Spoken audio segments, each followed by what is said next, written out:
안녕하세요. 드라마의 찐시민 남자 리뷰아저입니다. 고현정과 신현빈의 너를 닮은 사람 5회가 끝이 났습니다. 개인적으로 지금까지 쭉 좋았지만 특히 오늘은 더욱 쫄깃했는데요. 마치 1회부터 4회까지는 날씨 예보를 통해 태풍의 진로를 확인하고 오늘 방영한 5회는 드디어 그 태풍을 직접 마주한 기분이었죠. 희주와 우재는 해원을 피해 아일랜드로 떠났고 그곳에서 둘만의 시간을 보냈습니다.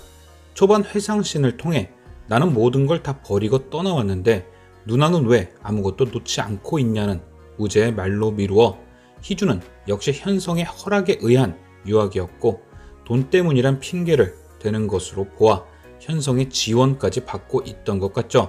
결국 희주는 현성의 돈으로 우재와의 시간을 만들어가고 있었고 그 의미는 희주는 아무것도 버릴 수 없다는 반증인 것이죠.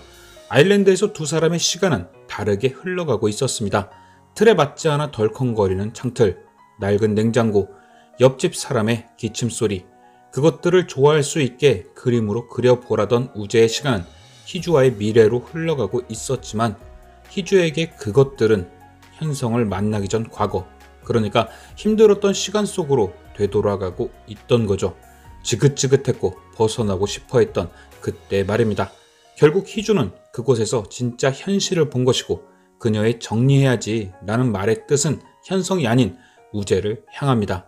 과거 젊은 시절 가난과 아픔을 뒤로하고 현성에게 도망쳤던 것처럼 희주는 또다시 가난과 우재를 피해 현성에게 되돌아간 것이죠. 그렇게 아무 일도 없었다는 듯이 하루하루 시간이 흐르며 모든 걸 잊고 살던 희주에게 혜원과 우재가 돌아온 것이죠. 진짜 태풍의 시작. 오늘 처음 우재와 마주한 희주를 연기했던 고현정 배우는 그 불안감을 너무 잘 표현했던 것 같은데요. 몇 년 전 저질렀던 잘못을 안 걸리고 잘 넘어갔구나 생각했는데 뜬금없이 누군가 그 사건에 대해 언급하며 다시금 주목받기 시작했을 때의 느낌. 역시 고현정은 고현정이구나 싶었습니다. 어찌 보면 오늘 5회 내용은 이것이 전부 다일 수 있는데요. 여기서 가장 중요한 한 가지 변수가 등장하죠. 바로 무언가를 숨기고 있는 모든 사람들이 걱정할 단 한 사람, 누군가에겐 버림받고 누군가에겐 희생되었을지 모르는 서우재가 기억상실이란 것이죠. 사실 서우재의 이 기억상실이란 설정이 제가 진짜 마음에 쏙 드는 이유는 우재의 기억이 사라짐으로 인해 희주의 고통은 더 커질 것이란 거죠. 만약 우재가 기억상실이 아니라면 대놓고 서우재에 대한 방어책을 세우겠지만 그가 기억상실인 이상 혹시라도 섣부른 행동에 기억이 돌아오지 않을까 혹은 언제쯤 기억이 돌아오게 될까 등 희주가 감당해야 할 변수가 훨씬 늘어난 것이고 그만큼 더 불안할 수밖에 없겠죠. 그래서 오늘 희주는 끊임없이 우재 곁을 맴돌며 그의 상태를 확인할 수밖에 없었고 우재가 호수와 첫 만남을 가졌을 당시에도 극도로 예민한 모습을 보였습니다. 그럼 과연 우재의 기억 상실은 진실이고 혜원은 무슨 생각을 하고 있는 것일까요? 일단 오늘 5회에서는 몇 가지 중요한 키워드들이 등장했는데요. 바로 4년 전과 사고였습니다. 4년 전이란 키워드는 우재가 아일랜드로 떠난 뒤 처음으로 혜원에게 전화를 했던 때인데요. 혜원은 우재가 사라진 후 처음으로 전화를 받습니다. 우재는 혜원에게 자세한 이야기는 하지 않았지만 곧 다시 돌아간다는 이야기를 했고 혜원은 무너지는 마음이지만 한 번 더 그를 믿기로 했죠.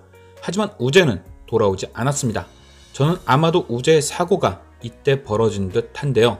그렇게 생각하는 가장 큰 이유는 이때까지 우재의 기억이 멀쩡했기 때문이기도 하지만 가장 중요한 건 그가 돌아올 마음을 먹었다는 게 아닐까 합니다. 혜원이 발행한 가족관계 증명서에 기재된 결혼시기는 2013년, 호수가 7살 정도인 현재는 2021년. 그렇다면 희주는 아일랜드에 간 지 2년 정도 후 한국으로 떠나온 것인데 혜원이 전화를 받은 건 4년 전. 종합해보면 우재는 희주가 도망친 후에도 2년가량을 혼자 아일랜드에 머물렀던 것 같은데요. 그 2년간은 우재에게 별다른 일이 없었던 걸로 봐선 확실히 우재의 사고는 그가 돌아오려는 태도를 취했기 때문이고 결국 그 사고는 우재가 돌아오려는 걸 막고 싶은 사람의 소행이겠죠. 그렇다면 누구나 그럼 희주가 그런 거네 하겠지만 그녀는 절대 아니죠. 희주가 혼자 몸이 아닌 호수를 데리고 한국으로 돌아갔다는 건 이미 자신이 한국에 돌아가도 아무 문제 없을 상황을 만들어 놨다는 거죠. 현재 가족들이 호수를 현성의 아들로 생각하는 것만 봐도 알 수 있습니다. 그렇다면 과연 누가 우재의 입국을 막았을까? 제가 생각하는 사람은 바로 현성. 아마도 현성은 모든 걸 다 알고 있으면서도 희주가 자신에게 돌아왔기에 모든 걸 묻었던 것 같습니다. 이유야 희주에 대한 현성의 마음이 찐사랑이어서일 수도 있고 알량한 재벌가의 자존심 때문일 수도 있겠죠.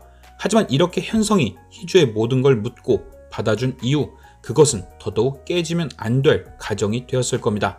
그렇기에 현성은 아일랜드에 혼자 남아있는 우재를 계속 살폈을 것이고 그가 돌아오려는 마음을 먹자 그를 막은 것이죠. 사고로 서우재를 다치게 한 후 태림병원과 협력병원인 아일랜드 병원에 입원시키고 인위적인 혼수 상태로 그를 붙잡아 두었다. 또 다른 이유는 바로 아직 등장한 적이 없는 현성의 아버지인데요. 이회에서 박영선은 이런 얘기를 했습니다. 반송장으로 누워있는 네 아버지를 누가 따르냐고. 박영선은 철저한 장사꾼이죠. 아마도 자신이 태림가를 편하게 좌지우지하기 위해 남편을 강제로 재우고 있는 것일 수도 있는데요. 아마도 이 일에 신경외과 의사인 딸도 관계되어 있을 듯합니다. 자신이 권력의 최정점에 앉기 위해 남편을 재운 엄마, 자신의 가정을 지키기 위해 서우재를 강제로 재운 현성, 그리고 또다시 그런 일을 도운 현성의 누나. 왠지 모두가 서우재의 존재를 아는 눈치인 것과도 앞뒤가 맞는 듯하죠. 그렇다면 과연 혜원의 목적은 무엇일까? 저는 두 가지 정도의 가능성이 있을 듯한데요. 첫 번째는 우재에 대한 혜원의 마음이 찐사랑인 경우, 이 경우 지금 혜원의 행동은 자신의 남자를 망가뜨린 희주에 대한 복수, 그리고 우재의 기억을 조작해서라도 다시금 그와 함께하고픈 마음이겠죠. 하지만 이건 가능성이 낮다고 생각하는 이유가 우재의 기억이 돌아왔을 경우 그 사랑이 유지될 가능성이 전혀 없다는 거죠. 그래서 저는 왠지 두 번째 이유일 듯한데요. 바로 두 사람 모두에게 복수를 하는 거죠. 서우재의 기억을 조작해 희주의 복수에 이용한다. 처음 서우재를 찾아 한국으로 데려온 것부터가 혜원의 계획이었다. 기억이 상실된 우재에게 자신이 와이프인 척 기대게 한 후 희주 근처에 맴돌며 압박하고 그녀에게 뺏긴 모든 걸 되찾는다. 그리고 차후 서우재를 버림으로써 자신이 느꼈던 상실감을 돌려준다. 조금 잔인하긴 하지만 혜원의 입장에선 사이다가 되는 거죠. 그런데 여기서 중요한 변수가 하나 있죠. 만약 서우재의 기억 상실이 거짓일 경우 그가 기억 상실인 척 연기를 하는 이유는 바로 호수를 되찾기 위해서. 오늘 오해 기억 상실이란 우재의 행동을 잘 보면 왠지 희주와 처음 만났던 그때를 떠올리게끔 하는 모습이 몇 번 보였는데요. 같이 듣던 음악에 대한 추억을 떠오르게도 했고 같은 음료를 주문하며 희주를 흔들기도 했죠. 결국 지금 서우재의 행동은 왠지 희주를 다시 꼬시려는 모습 같기도 했는데요. 그렇게 희주를 다시 흔들어 놓은 뒤 호수를 되찾는다. 생각하면 할수록 흥미진진해지는데요. 시청률은 아직 낮지만 안 본 사람은 있어도 한 번만 본 사람은 없다는 너를 닮은 사람. 리뷰어제는 6회 리뷰로 돌아오겠습니다.